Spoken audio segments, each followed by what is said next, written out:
আসসালামু আলাইকুম। এই মুহূর্তে স্ক্রিনে আপনি যে ভিডিওগুলি দেখতে পাচ্ছেন, এই ভিডিওগুলি এআই দিয়ে তৈরি করা, অর্থাৎ আর্টিফিশিয়াল ইন্টেলিজেন্স দিয়ে তৈরি করা এই ভিডিওগুলি। নবী করিম সাল্লাল্লাহু আলাইহি ওয়াসাল্লামের ভবিষ্যৎবাণী অনুযায়ী দাজ্জাল পৃথিবীতে আসার পরে মানুষের ঈমান কতটা দুর্বল হয়ে যাবে তার একটি বাস্তব উদাহরণ হলো এই এআই বা আর্টিফিশিয়াল ইন্টেলিজেন্স।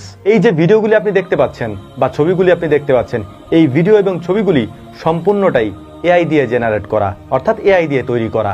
এই সব ছবিগুলি সাধারণ মুসলমানের কাছে যখন পৌঁছায় তখন তারা অবাক হয়ে এই ছবিগুলির নিচে সুবহানাল্লাহ, আলহামদুলিল্লাহ এগুলি লিখতে থাকে। এই ছবিগুলি বা ভিডিওগুলির উপরে যদি কোনো ইসলামিক টাইটেল দিয়ে দেওয়া হয় তাহলে সেটা আরও বহুগুণে বেড়ে যায় সুবহানাল্লাহ, আলহামদুলিল্লাহ বলার প্রবণতা।